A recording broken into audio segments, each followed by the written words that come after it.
Bismillahirrahmanirrahim. Assalamualaikum warahmatullahi wabarakatuh.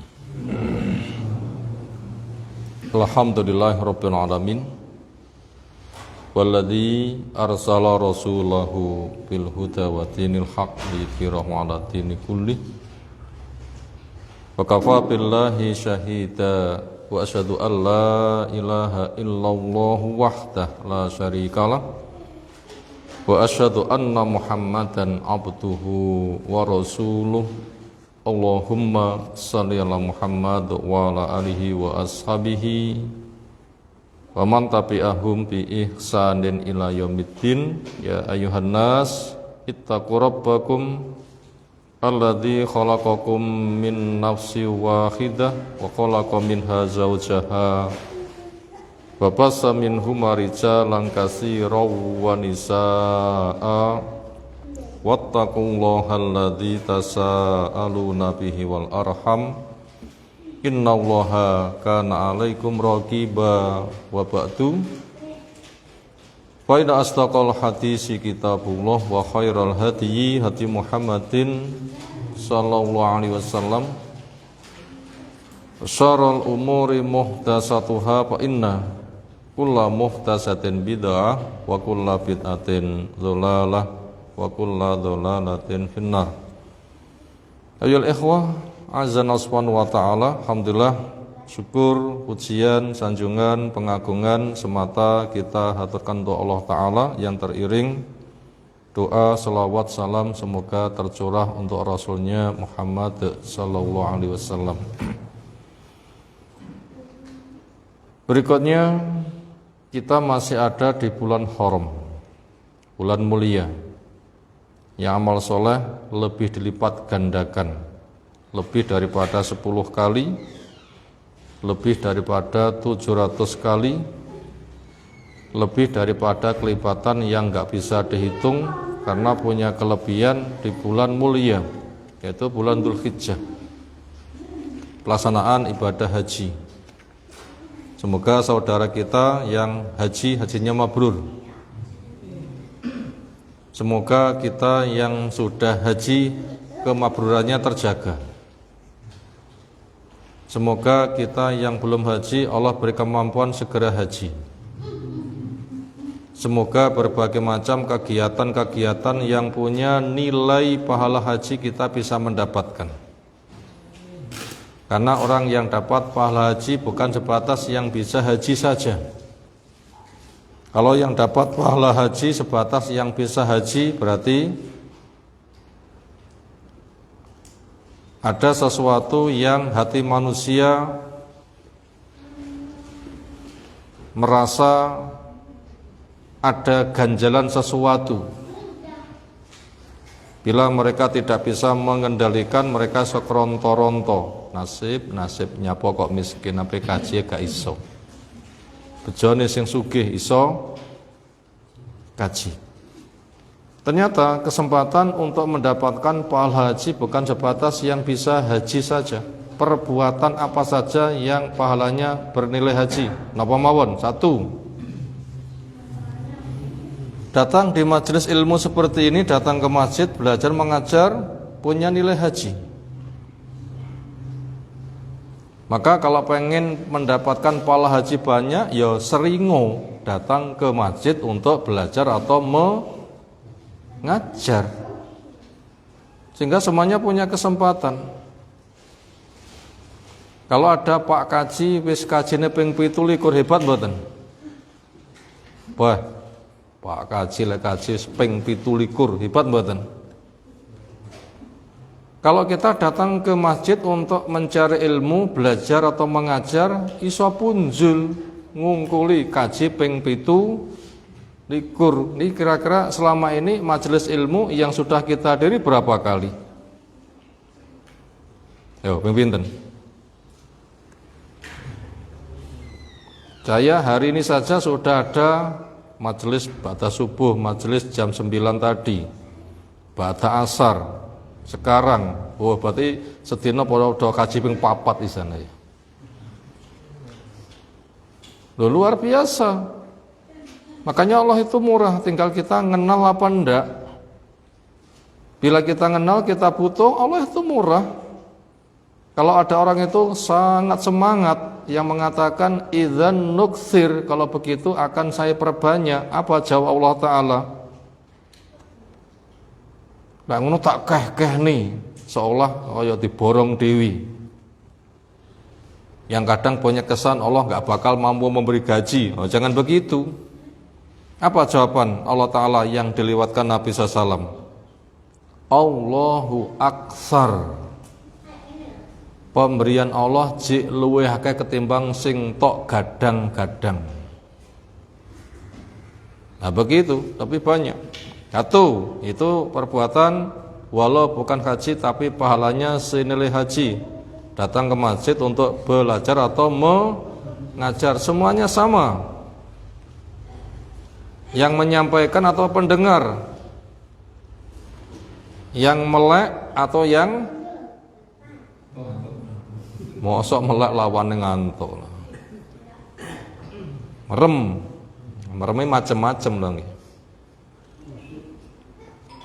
Semuanya mendapatkan hak itu.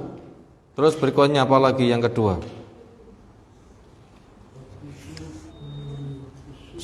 Jamaah subuh sekira nggak ada kerepotan daripada bersubuh imbuh napa?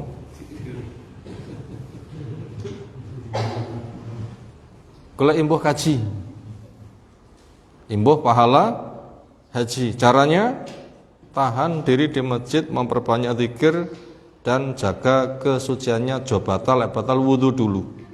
Banyak zikir, baca Quran sampai matahari terbit sempurna. Sholat 2 rakaat. Sakmenika matahari pun terbit sempurna jam pinten?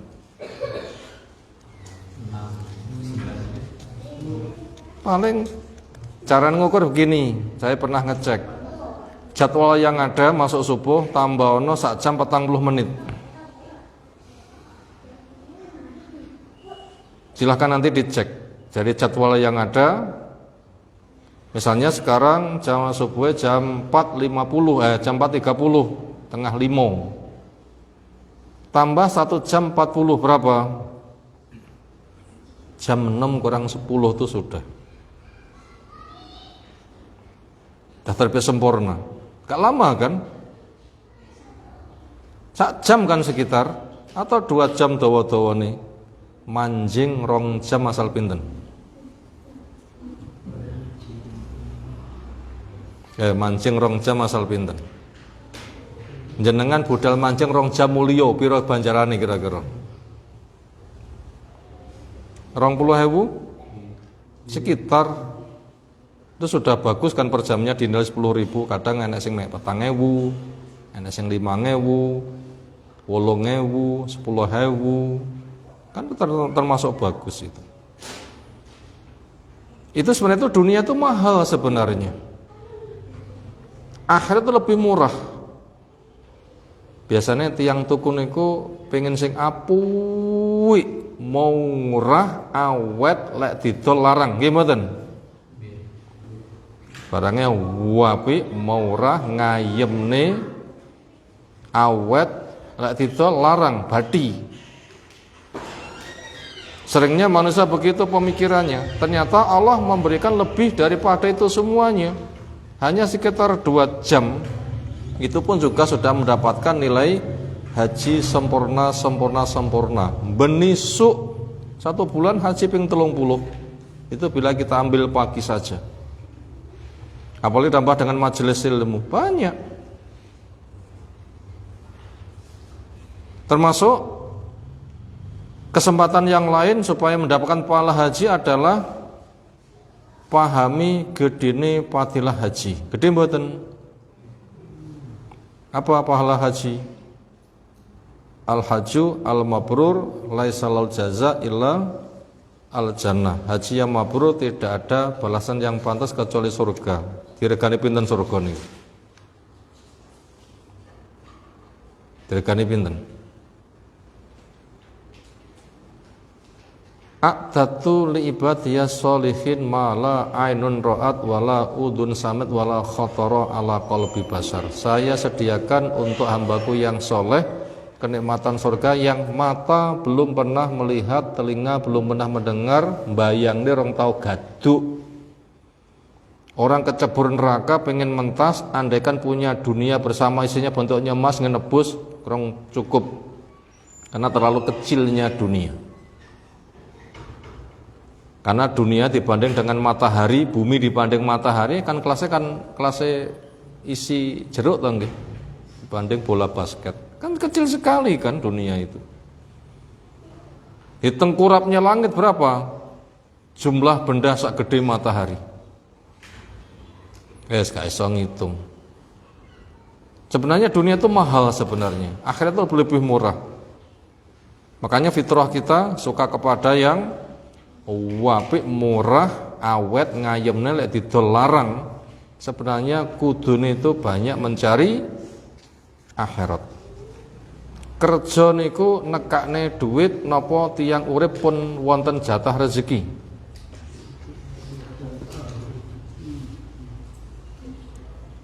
Enggak bisa dipastikan kerja nekakne duit. Berapa banyak orang yang kerja gak bayaran. Nandur wayah panen disasak banyu. Panen apa? Panen banyu. Tetapi rezeki itu sudah jatah kehidupan. Kerja termasuk jenis ketaatan. Makanya karena kerja itu bagian ketaatan, itu ujian pilih saja kerja yang halal. Kera kerja ya ramangan, sopo bilang. Wong kerja juga makan lah ya. Makan juga termasuk bagian dari kerja. Nah, kita upayakan. Besarnya fadilah surga itu luar biasa. Haji seperti itu. Makanya ketika kita paham, tertarik, pengen melaksanakan, terus budal manjing, tujuannya ben untuk bayaran, nanti dikelompoknya budal haji, melaku satu jangkah sudah mati. Sudah dapat pahala haji belum? Sudah. Luar biasa kemudian Allah Subhanahu wa taala. Ini seputar kita mengangkat karena kita masih berada di bulan Dzulhijjah, tema haji masih hangat, apalagi orang yang haji akan segera pulang. Biasanya dirubung wong. Nggih jenengan ki ngrubung tiyang sing kontur kaji mboten? Nglek ngrubung tiyang sing kontur kaji kan jenengan padosi napa? Ayo napa? Rata-rata tiyang arikala ziarah haji sing digoleki napa?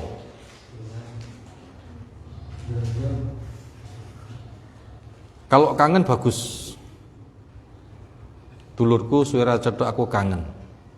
Ketemu karena Allah, itu ada orang melaku nyanti, aku kangen dulurku se-Islam, pengen cedhok. Itu termasuk kualitasnya luar biasa. Kangen. Yang nomor 2, untuk mendoakan supaya hajinya mabrur. Karena kita enggak dianjurkan sambat, tapi kita dianjurkan memberi. Makanya ketika kita marane wong sing kundur haji, tujuan saya mendoakan muga-muga hajine mabrur.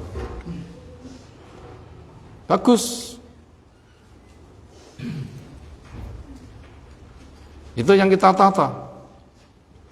Otomatis kita nanti secara otomatis akan mendapatkan doa. Karena malaikat mengatakan, amin walaka bimislin. Moga-moga Allah ngijabahi dongamu dan kamu mendapatkan hak didoakan yang semisal. Loh, hebat buatan. Doakan saja, jangan minta. Orang memperbanyak minta itu tidak bagus. Kasratus soal. Banyak minta itu tidak bagus. Walaupun minta doa, walaupun sesekali minta didoakan itu boleh, tapi lek penggaweane mek golek dongakno aku nganti marani Mbah Yai dongakno aku. Gak bagus itu. Yang paling bagus apa? Mendoakan. Doakan saja orang yang pulang haji. Berikutnya yang butuh kita waspadai, ada pemikiran yang kurang pas ketika orang itu pulang haji. Nopo? wong lek kundur kaji jek ditutne malaikat. Selagi 40 dina jek ngebleng. Mlebu omah gak metu-metu dongane mustajab. Makanya banyak orang itu berdatangan, "Loh, Pak Kaji lek kundur dongane mustajab teko nyuwun didongane, mumpung dongane mustajab." Yang bilang seperti itu siapa? Ngebleng 40 dina lek ibu-ibu enggak keluar salate nang jero omah monggo, lek bapak-bapak ngebleng 40 dina salate enggak ke masjid, terus pundi kira-kira? Kan bahaya kan pemikiran seperti itu. Terus berikutnya, bila kita yang pulang kaji, masyarakat punya tradisi ngrubuti atas nama ziarah haji, Pak Haji donganipun. Bila kita diminta agar mendoakan kepada mereka, apa tuntunan sunnah selagi kita bisa kita berusaha. Nopo? Siapkan ruangan luas, wong sing teko ziarah haji setelah ngobrol makan-makan sebelum pulang mereka minta didoakan, diaturi wudu. Cepai tempat wudu sing akeh. Bila sudah, silahkan sholat 2 rakaat sesudah wudu, sak wayah-wayah. Matahari terbit monggo, matahari ditekan monggo, tenggelam monggo, sak wayah-wayah itu tidak ada pantangan, sholat sesudah wudu. Setelah itu silahkan berdoa. Donga po sak sirmu, pokoknya doa kebaikan. Setelah itu nanti aku sing ngegongi, napa ngegongi? Ya Allah, kula nembe wangsul saking haji. Mugi-mugi panjenengan kersa nampa haji kula. Tiang-tiang sami tindak mriki supados dipun dongakni. Tiang-tiang niku nggih sampun kula aturi supaya dongane mustajab. Mila kula aturi supados wudu lan salat lan donga. Ya Allah jenengan tampi wudune salate dongane. Niku ngegongi. Itu cara mendoakan. Itu cara yang syar'i. Pun nate panggen apa dereng Pak Kaji kuntur kaji carane ndongane ngoten. Pak Haji dongane pun langsung. Meniki khusuk para mbuh, meniki sing donga para mbuh. Wani mboten ngrubah tradisi niku. Sing kundur kaji niki tekoni lho ngene iki. Sing tekoni sing kundur haji. Itu perbuatan Nabi SAW ketika diminta doakan saya, mereka dilibatkan. Biar enggak jadi peminta doa, biar mandiri. Mosok bayi wayah melaku nyuwun ditetah nganti sepuh panggah ditetah, nggih. Jenengan kagungan bayi panggah ditetah nggih. Bayi endi iso mlaku panggah ditetah gelem? Masa orang itu terus minta didoakan, minta didoakan, minta didoakan? Bikin mereka tuh mandiri. Makanya orang pulang haji didatangi orang minta mereka didoakan gak masalah, tetapi ajak mereka untuk mandiri berdoa. Gimana caranya? Tadi diaturi wudu, cekap dipunaturi salat, cekap jenengan donga sesuai kalih ingkang jenengan kersakni. Menawi sampun mengke kula sing ndongani terakhir. Ya Allah, tiang-tiang sami ndonga dhateng panjenengan nyuwun ngeten jenengan kabulaken. Itu caranya. Materi ini sudah saya bacakan di kitab Majmu'ah Rasail karya tulis Syekh Muhammad bin Jamil Zainu ketika daurah yang pemancar televisi Al-Iman TV Surabaya itu waktu itu sedang datang di Masjid Sholihin untuk live siaran langsung dan itu sering ditayangkan di Al-Iman TV. Materinya pas itu. Apabila ingin merujuk dalilnya silahkan dibuka di kitab Majmu'ah Rasail tulisan Syekh Muhammad Jamil Zainu rahimahullahu ta'ala. Ini membimbing kepada masyarakat supaya tidak kulutus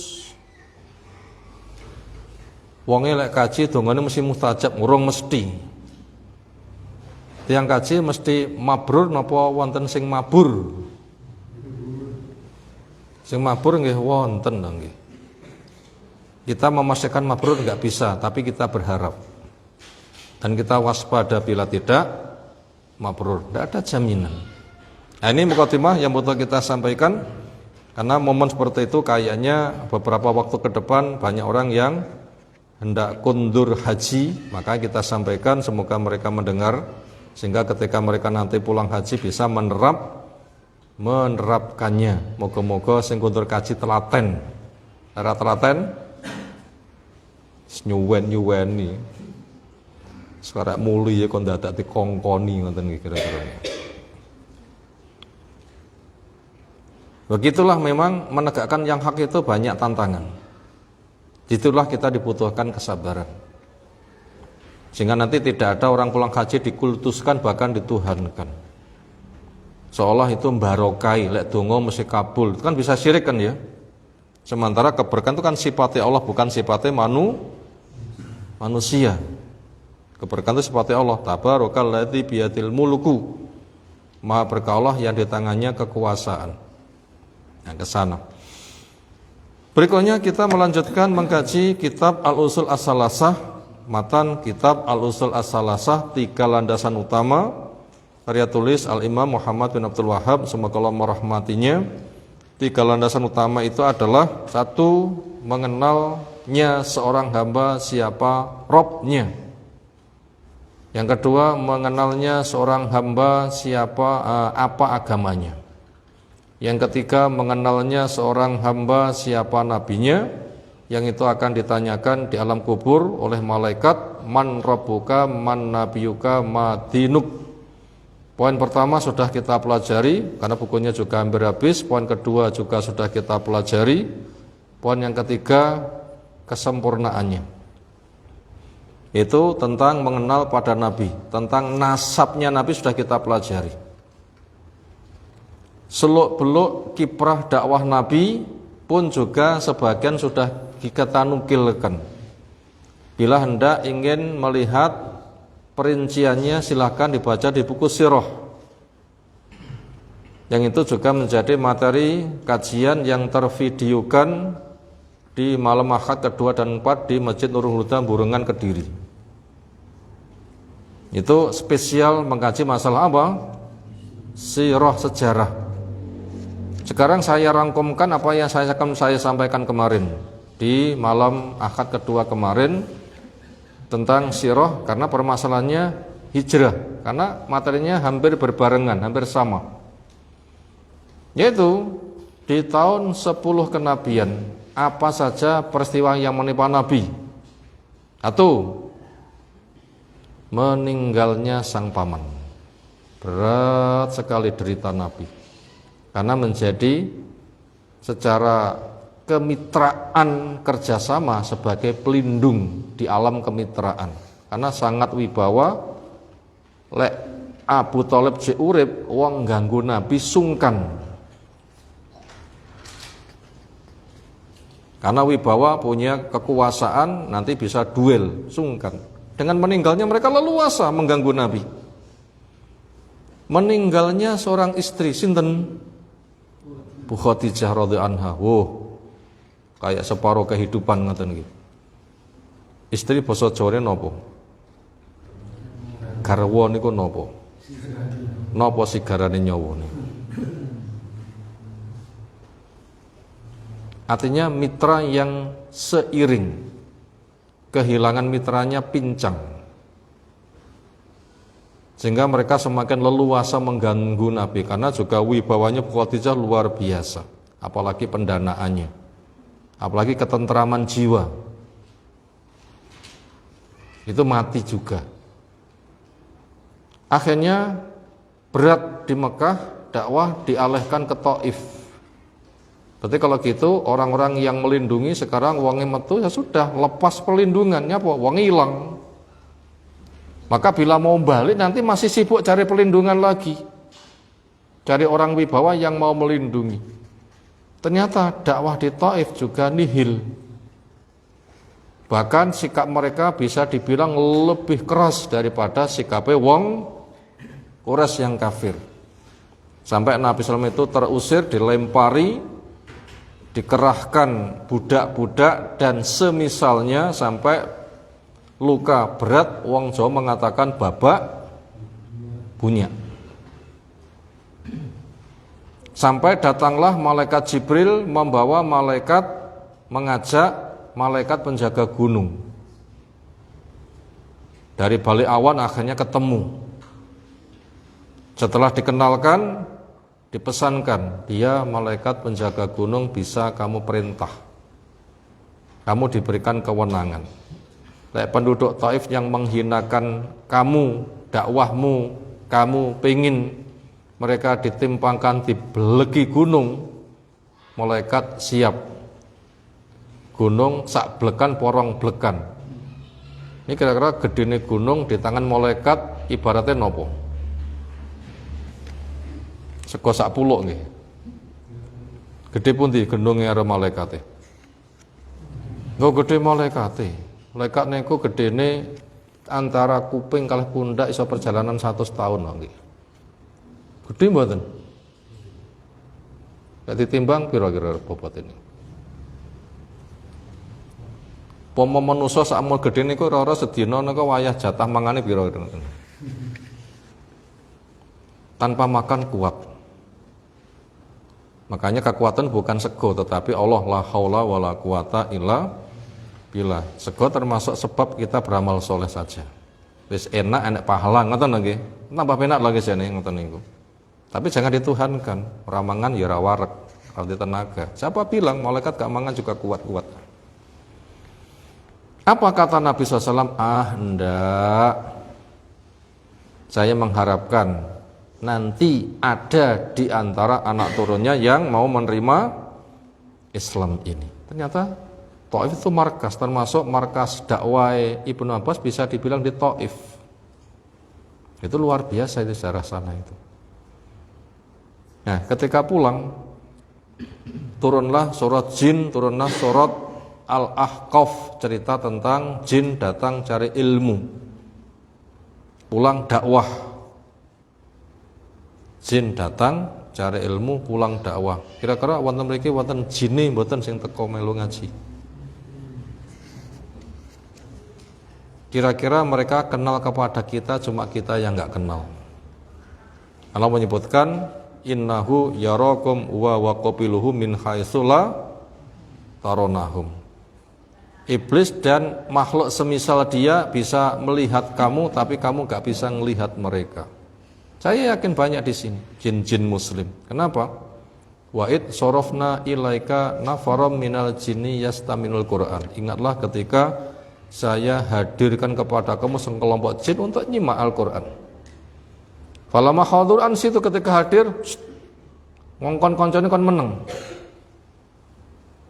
Falamma qudhiya wallahu ila qaumi mudhin, ketika selesai pulang menyampaikan peringatan, ya kaum mana? Inna sami'na kitaban unzila min ba'di Musa. Dakwah itu. Dakwah itu. Itu peristiwa 10 kenabian, pulang dari mana? Taif. Berikutnya untuk bisa masuk ke Mekah, Nabi SAW itu mencari orang berpengaruh di bawah perlindungan dia, nanti bisa masuk dan aman. Sinten yang ternyata dicethui gelem, ya wis mlebu, kamu tak jamin aman, lalu diumumkan sapa wani ganggu harus ngedepi saya. Siapa namanya? Mut'im bin Adi. Abu Jahal tanya, kamu kok wani ngono? Kamu melu agamanya Muhammad ya? Ora. Terus ya sebatas melindungi. Manusia duwe hak, dia punya kedudukan, ya terhormat, ya saya hormati. Ya wes, nek ngono aku menghormati kamu. Orang yang kamu lindungi saya juga ikut melindungi. Senada dengan itu, di kesempatan yang lain di tahun itu juga terjadi Mi'raj. Dinaikkan untuk mendapatkan kewajiban sholat 5 waktu.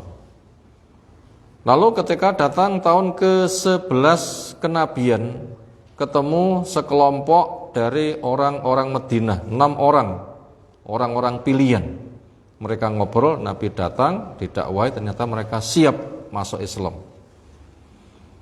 Ketika pulang ngejak uang luweh akeh lagi, tahun 12 kenabian terjadi Aqobah pertama. Ikatan janji siap menerima Islam. Tapi itu rahasia sekali. Tahun 13 kenabian mereka datang lagi 70, berkembang luar biasa. Siap meminta Nabi SAW untuk hijrah ke Madinah. Di antara pelancarnya mereka berbondong-bondong masuk Islam. Selepas tahun 12 kenabian, Aqobah pertama selesai, dikirimkan tenaga dai ke Madinah. Ya, apa nama dai itu? Yo, Mus'ab bin Umair, alhamdulillah saya kelingan. Akhirnya Sa'ad bin Mu'ad masuk Islam, itu tokoh. Lek dia masuk Islam, umatnya masuk Islam. Semula gaudinge pol. Kamu datang ke sini merusak, mengadakan pembodohan umat. Pilih nyawa apa pilih nawa? Itu gertakan keras itu. Apa kata Mus'ab bin Umair? Wahai Tuan, bahasa gampangnya.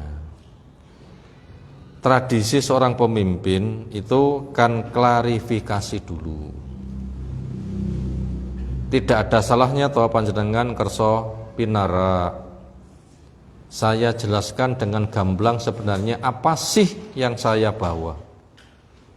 Sekira Tuan kerso menerima, monggo. Sekira ndak mau, saya pergi tanpa diperintah, saya akan pergi. Ya wis lah, lek ngono berarti awakmu ki adil. Ngoten nggih? Klarifikasi dulu. Enggak curiga dari jauh kemudian berkuar-kuar kemudian merusak, enggak. Duduk dulu mendengarkan secara jujur. Dakwah memang tugasnya itu hanya menyampaikan hatta yasma'u kalam Allah, sampai mereka itu mendengar. Yang bisa nembus ke hati itu bukan ucapan dai tapi ayat yang dibaca. Makanya dakwah itu membacakan ayat. Karena yang iso nembus ke hati itu bukan ucapan yang ngaji, tetapi ayat yang dibaca. Karena Allah menyebutkan, lau anzalna hadzal Qur'an ala jabalin la ra'aitahu khashi'an mutasati'an min khasyatillah. Andaikan Quran saya turunkan ke gunung, kamu akan lihat lembut. Kenapa? Saking takutnya kepada Allah. Ati karo gunung ngantos pundi.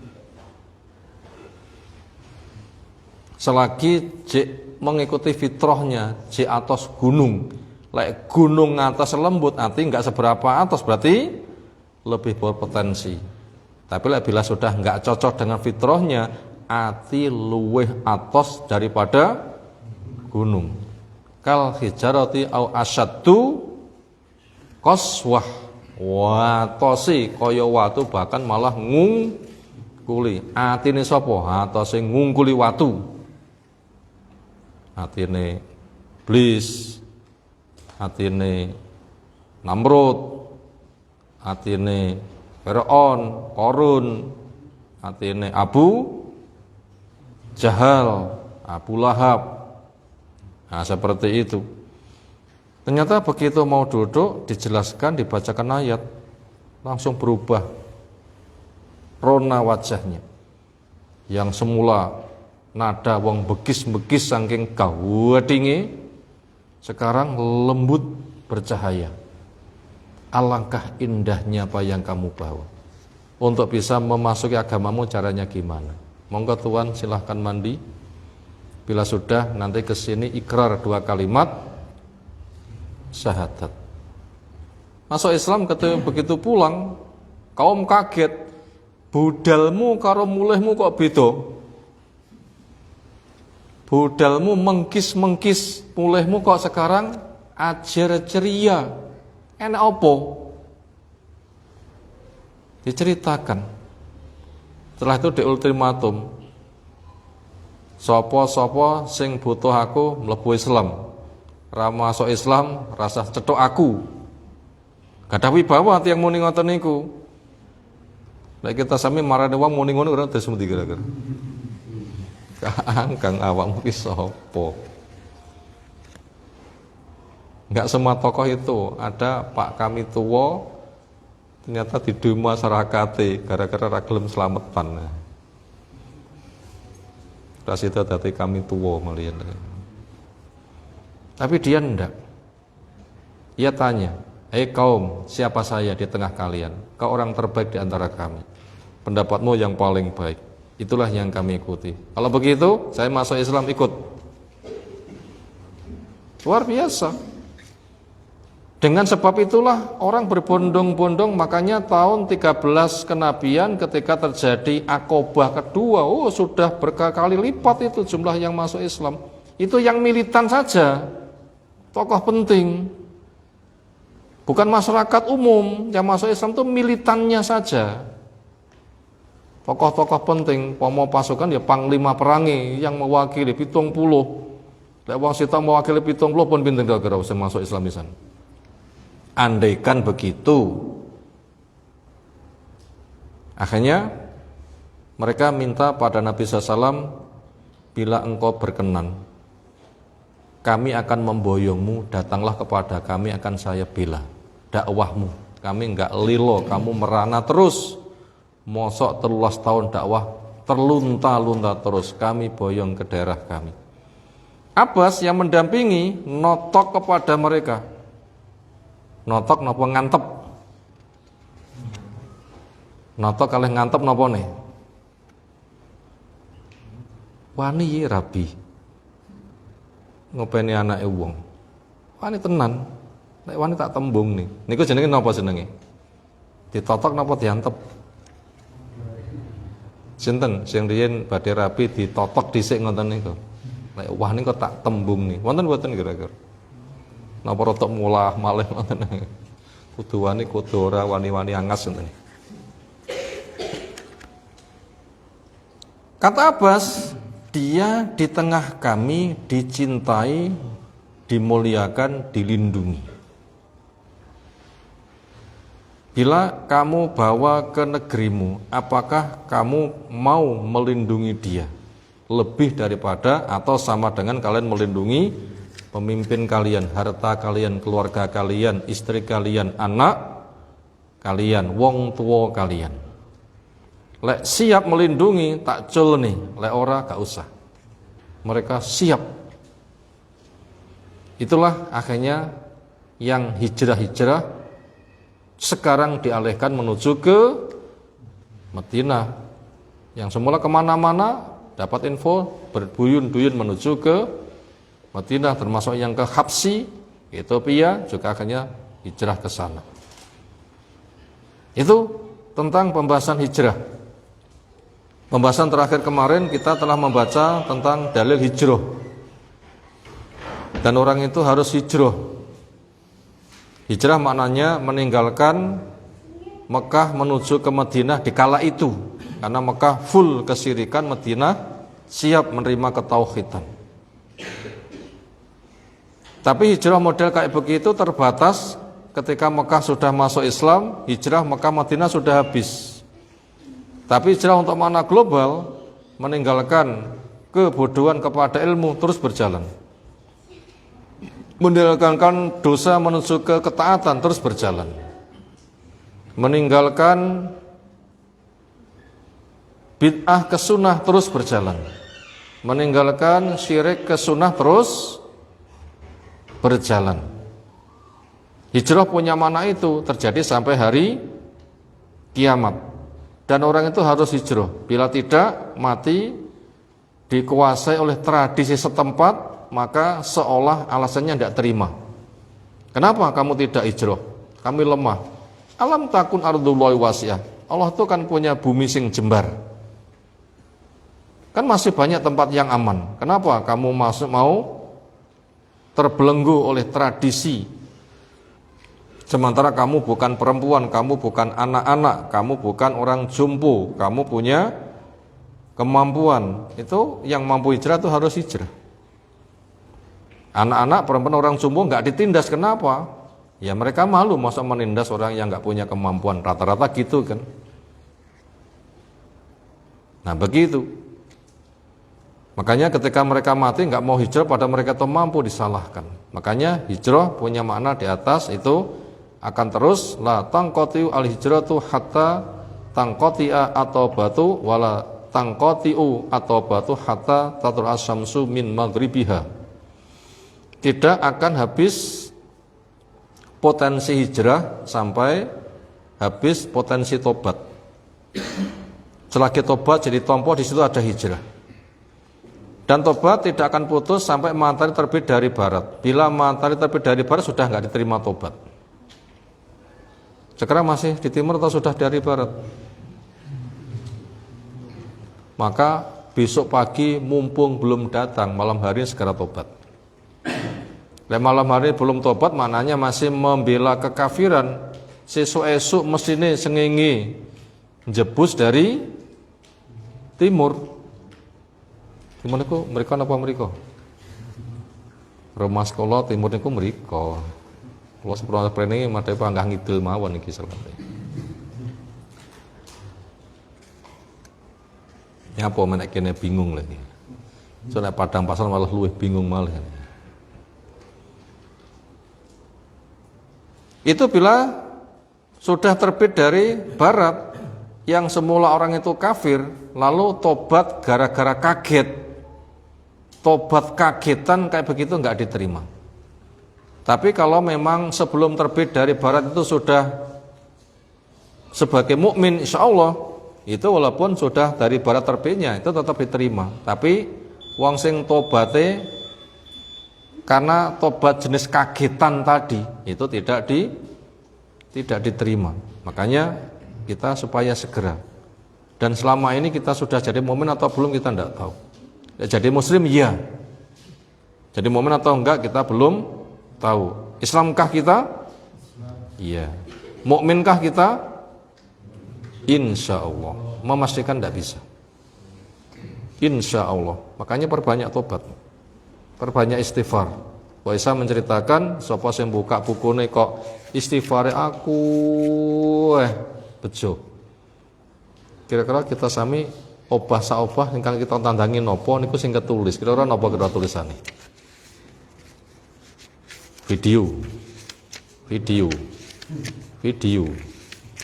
ngoten kira-kira nggih. Aduh bahaya niku.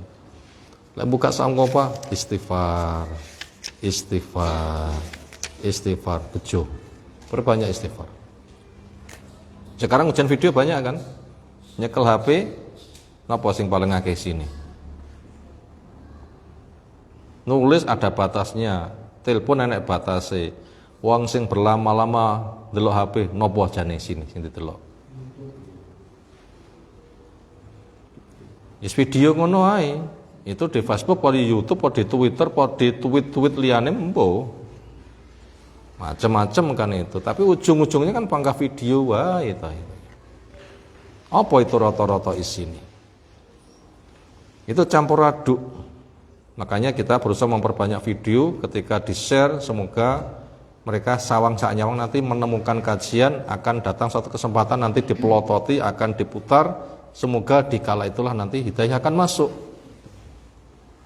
Nah begitu, kita videokan. Alhamdulillah kajian saya bisa dibilang saya videokan kabeh. Berapa jumlahnya? Ribuan. Semoga diterima oleh masyarakat. Dan seterusnya. Tujuannya apa? Itulah hakikat dakwah, itu membacakan ayat-ayat disebarkan. Diterima apa enggak kita enggak tahu, tugas kita menyampaikan. Nah sekarang kita akan masuk kepada materi berikutnya. Buku yang saya pegang halaman 67. Sekira ada yang membawa silahkan dibuka.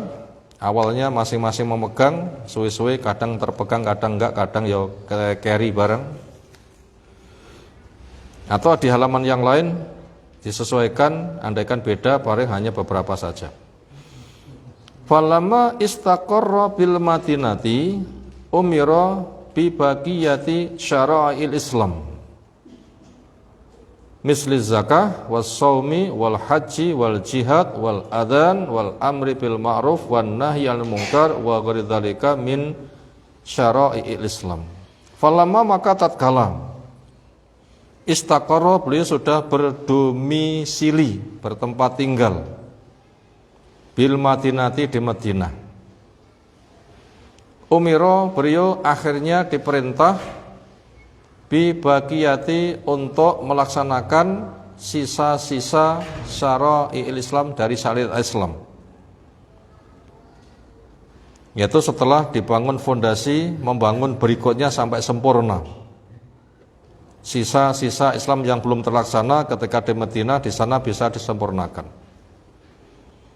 Misli zakati, zakat dikerjakan di Madinah. Wasomi, somi dikerjakan di Madinah. Wal haji, haji diwajibkan ketika sudah di Madinah.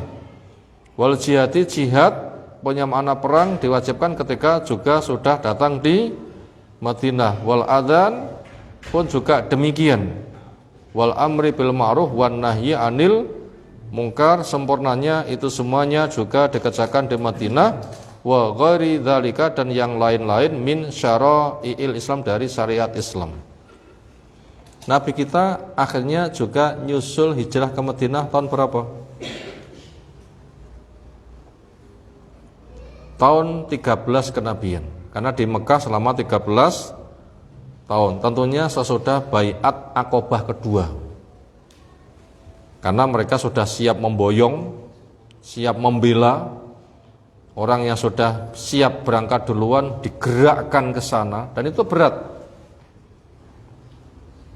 Budal hijrah niku kados tiyang sing budal wisata nggih. Golekne bis sing apik, keluargane ngantar, ngoten nggih. Enggak begitu. Sembunyi-sembunyi, konangan ndak iso. Rata-rata begitu. Lihat kisah hijrahnya Abu Salamah bersama Ummu Salamah bersama anaknya. Begitu ketiganya sudah kepergok berangkat hijrah, makanya keluarganya Ummu Salamah gandoli, gak oleh berangkat kamu, gandoli keluarganya. Abu Salamah budal dewi, pisah dengan istrinya. Susah enggak? Kapan bisa pulang? Istri ketinggalan suami, kapan bisa ketemu? Contoh enggak? Keluarga suami enggak ridho. Kenapa? Anak kami berada pada kamu, anak diambil. Loh. Suami wis kelangan anak istri, istri kelangan suami dan anak. Istrinya sing paling telongso. Sampai sekitar 1 tahun benisuk nyang pinggiran Mekah, mata memandang teropong jauh suami yang sudah meninggalkannya. Bisa dibilang bendino ngono, nganti kurus kering. Susah enggak itu? Itu derita berangkat hijrah itu berat. Pernahkah kita kayak begitu? Akhirnya nek wong sing mau mesakne, ya wis budal tak terne, kok mesakne nelongso banget awakmu. Luar biasa. Suhaib Ar-Rumi ketika metu juga konangan, kepung. Akhirnya gimana bisa lolos? Dia mengatakan, kalian tahu saya ahli panah. Kalian tidak bisa menjamah saya kecuali anak panahku habis. Dan korban kalian sejumlah anak panahku. Pengen duel babi. Sing tak goleki apa? Lah aku sing tak goleki bisa hijrah menyusul Nabi, menyembah Allah dengan bebas. Sing tak goleki apa? Lek sing tak goleki pengen duel ayo duel. Tapi lek sing tak goleki bondoku silahkan. Oh iya.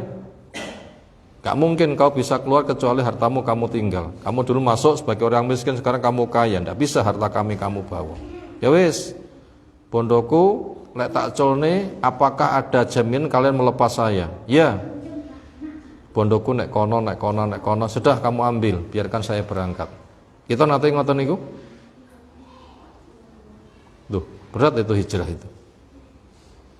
Sing lumayan niku Umar dan orang yang bersamanya. Diumumne niku, aku ape budal hijrah. Sapa sing pengen bojone rondo, anake dadi yatim cegaten. Napa niku maknane? Jak duel dhisik lek wani ngedang-ngedangi. Tidak ada yang berani menghadang. Kenapa? Kuatnya Umar, gelut. Akhirnya yang bersama Umar itu puluhan untuk bisa hijrah. Kita belum pernah merasakan yang seperti itu. Berat sekali hijrah. Kemudian siapa orang yang paling berat hijrahnya? Nabi SAW. Antum rumahnya dikepung itu oleh seluruh perwakilan kabilah Arab.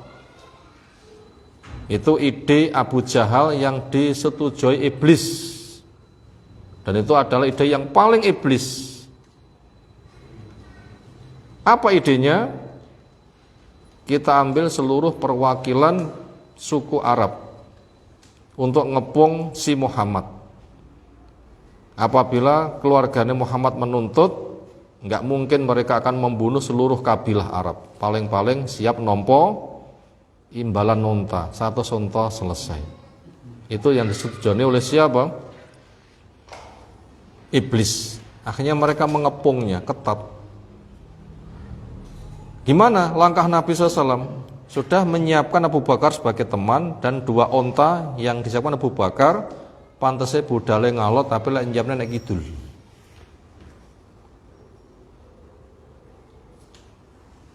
Nah begitu, memerintahkan Ali menempati tempat tidurnya. Ketika mereka tertidur, para pengepung Nabi keluar. Setiap sirah dipun piuri wedi untuk menghinakan mereka. Akhirnya bisa keluar bersama Abu Bakar ke Gua Sur. Sampai 3 hari. Terus pun dipangani telung dino ngoten niku. Asma anaknya Abu Bakar itu sing ajek ngirim. Dan Abu Bakar punya budak yang menggembalakan kambingnya. Maka siang hari di tengah-tengah kaum menyadap berita, malam hari menginap di dekat situ. Disitulah ada perjalanan pulang pergi sehingga ketika ada yang mengantar, jejak-jejaknya terhapus oleh bekas-bekas kaki hewan yang digembalakan sehingga aman. Ketika sudah nggak terdeteksi baru bisa keluar. Jadi meh kecekel niku ketika Nabi ada di situ. Karena berada sebuah ruangan, wong podo jentrek-jentrek kakinya, nginceng-nginceng, seneng ngesor. Andaikan ada yang menggeser kakinya, mereka masuk akan tahu lho kae wong. Sampai Abu Bakar ketir-ketir. Gimana andaikan mereka tahu kita? Nabi dengan tangan mengatakan, la tahzan innallaha ma'ana. Berat nggak kayak begitu? Berat. Akhirnya sudah nggak terkepung, baru berangkat menyewa orang musyrik yang mahir penunjuk jalan, tapi dia itu jujur sehingga bisa digaji. Duksur mengejarnya. Setiap kali dekat, kaki kuda depannya ambles, wongnya terpelanting bawak gitu. Teker-teker ngadeg, kaki yang ambles diangkat, mengepulkan asap. Terjadi keanehan, ada apa ini? Ketika sudah dekat kepada Nabi SAW minta perlindungan, saya tidak mengganggu kamu, saya tolong dilindungi. Ya, kamu saya lindungi, catat perlindungannya. Tapi dengan syarat kau tidak ceritakan saya kepada siapa-siapa. Silahkan kamu pulang. Akhirnya sampailah di Madinah dengan aman. Apakah disambut dengan tola'al badru alaina? Napa ngoten? Nah itu kok niku lho nggih. Nek sira cerita ngoten niku lho nggih. Sira tuh banyak cerita ngoten niku menyambut kedatangan Nabi dengan bersenandung nasib napa? Tola'al badru alaina wallahu a'lam. Allah alam. Itu taruhan itu hijrah itu berat sekali. Kemudian Ali yang nunggoni tempat tidurnya tadi, kemudian keluar semua titipan diserahkan, kemudian Ali berangkat ke Madinah jalan kaki. Atau mboten Mekah Madinah niku. Codek numpak sepur paling 2 jam lah nggih. 500 kilo. Jalan kaki piro kira-kira? Tak menika numpak sepur 2 jam teko lho nggih. Waktu itu Ali jalan kaki gimana kira-kira? Berapa minggu? Berat itu loh ya. Kita belum mengalami. Makanya kita itu ora ngopo-opo. Maka Allah mengatakan am hasibatum antadkhulul jannah walama ya'tikum masalul ladzina khala min qablikum masatumul ba'sa wad-dhar wa zulzilu hatta yaqula rasul walladzina amanu mata nasrullah ala inna nasrallahi qarib. Apakah keadaanmu yang gitu-gitu kamu sudah yakin masuk surga? Yakin nggih kita sami nggih? Wah, pokoke aku ngaji ngene iki surga kendul-kendul. Ngoten nggih? Nggih, ngoten nggih. Bila ada yang punya prasangka begitu, ojo. Kenapa? Dayamu di dalam beragama, imanmu dan macam-macam itu belum pernah sebanding dengan orang sebelum kamu. Menimpa kepada mereka ba'sa dhar wa zulzilu, berbagai macam petaka dengan aneka ragam namanya itu mereka itu telah mengalami semuanya. Sampai ada nabi sing dibeset, sing diblathok dadi loro. Kita kan belum kan? Paling-paling kita lihat di komentari masyarakat napa sing dikomentari. Ah sing ngaji masjid kuwi wong ora umum, paling mek ngoten niku tok nggih. Kayaknya enggak lebih. Itu belum apa-apa daripada yang mereka rasakan. Kita itu belum apa-apa. Makanya kita jangan santai saja, jangan merasa cukup. Masih jauh kita itu. Kita belum semisal mereka. Saking beratnya mereka mengatakan kapan pertolongan Allah tiba. Ini menggambarkan saking beratnya kondisi. Itu peristiwa hijrah. Jadi pendahulu kita memperjuangkan Islam itu luar biasa lah ya. Makanya kita sebagai pewaris itu jangan santai-santai. Apa gak izin? Pendahulu kita perjuangan koyo ngono, kita santai-santai. Jenengan izin mboten? Bapak ibu macul kesel anaknya jogrogan nyeruputi kopi. Pantas mboten kira-kira? Pantas mboten? Iya, bapak ibu manjing kesel mengkis-mengkis anaknya jogrogan nyeruputi kopi karo tongkrongan. Pantas mboten? Apakah kita ditamsilkan begitu? Enggak tahu. Mereka itu berat sekali. Kenapa kita santai-santai? Kenapa kita enggak berjuang semisal mereka?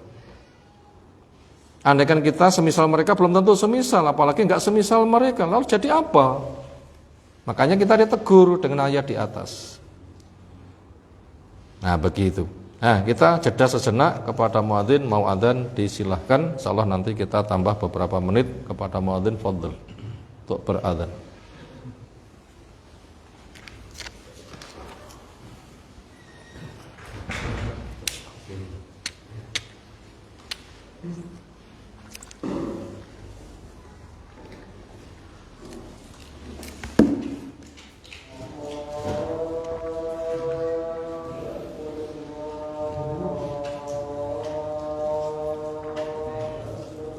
Allahu Akbar.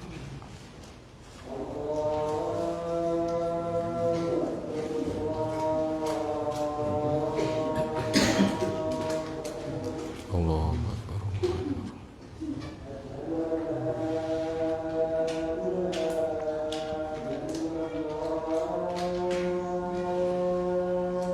Asyhadu an la ilaha illallah.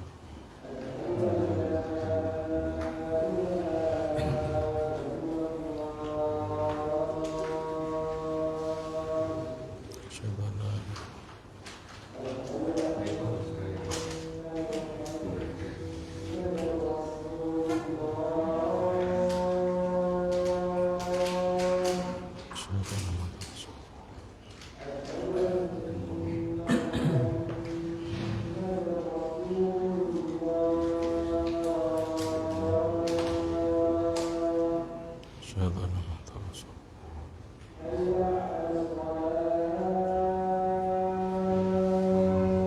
la haula wala quwwata illa billah.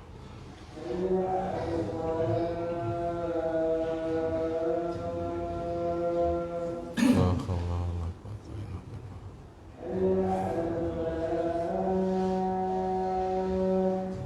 La haula wala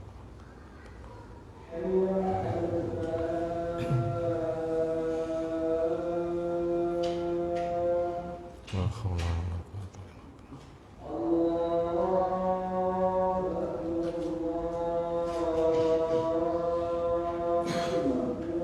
billah.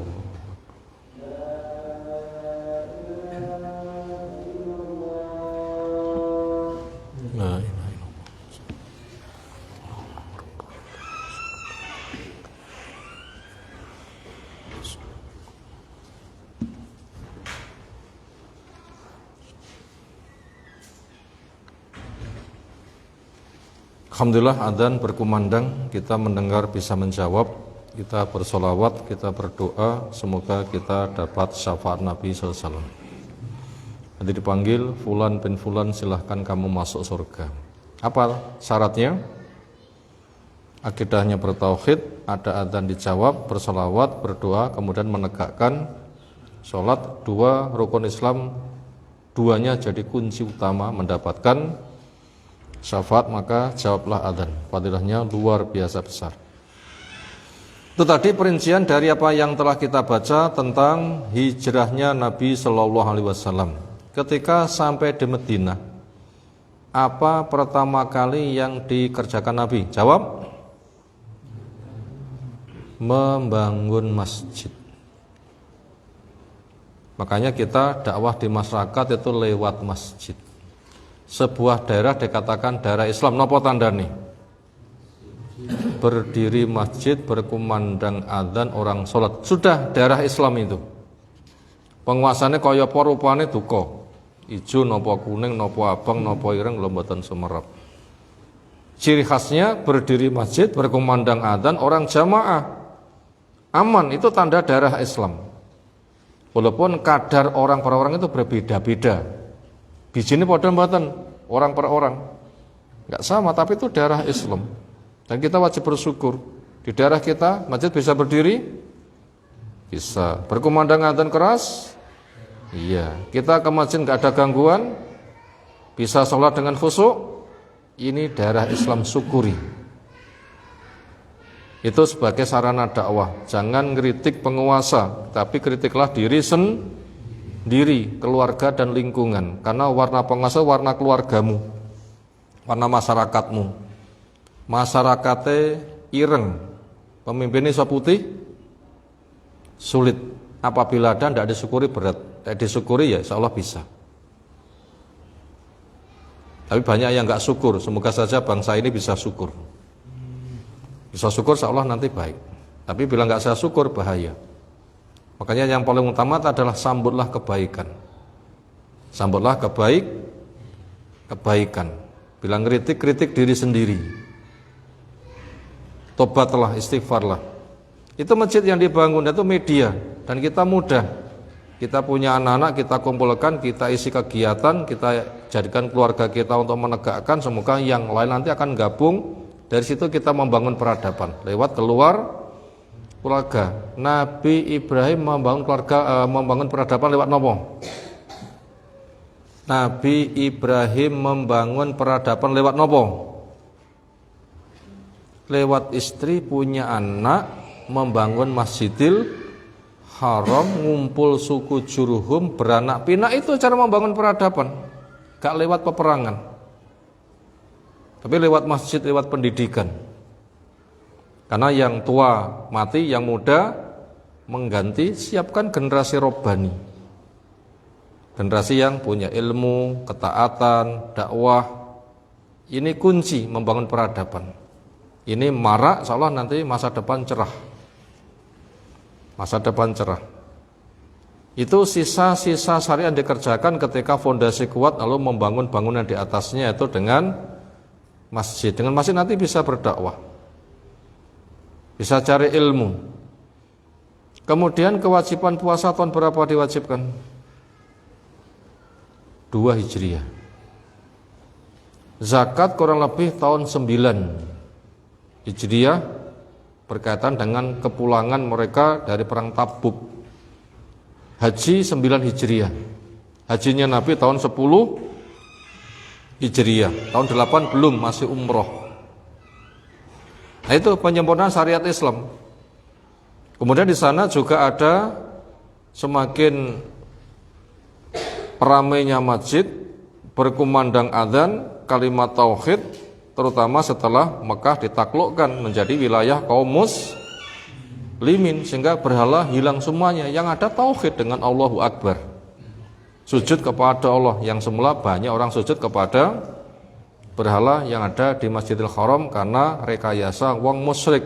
Sejak Futuh Mekah itu bisa ditaklukkan. Lalu berkembang amar ma'ruf nahi mungkar, ini yang paling utama, pendidikan sampai ke berbagai macam negeri. Kemudian untuk mengembangkan dakwah juga ada peperangan. Perang ada beberapa macam. Ada jihad akbar, ada hijrah, ada perang membela diri, ada perang menuntut hak, ada perang mengembangkan dakwah. Kira-kira yang sedang kita jalani, jihad yang ada buat kita sekarang yang mana dari 5 ini? Masih yang pertama, jihad akbar, jihad yang paling gede. Apa wujudnya? Ilmu, amal, dakwah. Banyak memberikan maaf kepada yang mengganggu, sabar, dan istiqomah. Ini semuanya punya kesempatan. Karena untuk hijrah Mekah Madinah kayaknya kita belum mendapatkan kondisi itu. Kita wonten Jabon iki keganggu napa tasih aman? Oh, aman, berarti rasa minggat nyandi. Kembangkan dakwah di sini, mau minggat nyandi. Mekah Madinah kita nggak berlaku karena kita nggak keganggu, ya kan? Makanya kita masih jihad yang pertama. Hijrah kita belum. Jihad dalam bentuk membela diri kayak perang Badar kita juga nggak dikejar-kejar. Menuntut hak kita pun juga leluasa bekerja, nggak ada hak-hak kita yang terampas. Untuk jihad mengembangkan dakwah mendatangi negeri-negeri ya jelas itu bukan kewenangan kita. Hijrah saja belum. Bagaimana akan mengembangkan dakwah dengan perang ke luar negeri? Gimana itu? Nggak mungkin terjadi. Jauh panggang dari api. Mana mungkin daging mentah disunduki matang kalau tidak ada apinya, ya kan?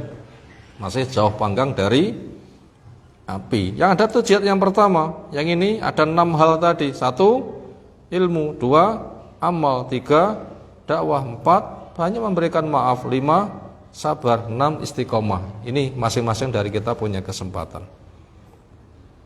Ini berkaitan tentang yang bisa kita ambil pelajaran itu. Kemudian adanya jihad, kita membaca sirah di Madinah itu ada jihad dengan aneka ragam kita sebutkan tadi, sampai jihad yang paling terakhir tadi.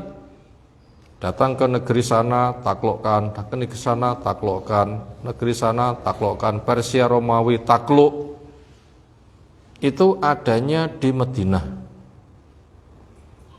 Dan adanya orang munafik juga di Madinah. Karena orang munafik itu aslinya kafir, cuma nggak berani menampakkan keislamannya, akhirnya mereka sembunyi-sembunyi supaya tidak hancur.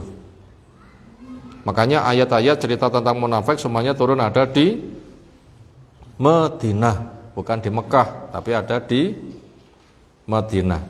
Nah, gitulah kelengkapan dari kesempurnaan syariat yang diemban Nabi Shallallahu Alaihi Wasallam. Mungkin itu yang kita kaji malam hari ini, tambahan satu masukan dalil bersama keterangan yang lain-lain. Semoga apa yang telah kita pelajari Allah berikan ilmu bermanfaat untuk kita semuanya. Datang kapan disilahkan. Segera cukup istirahat.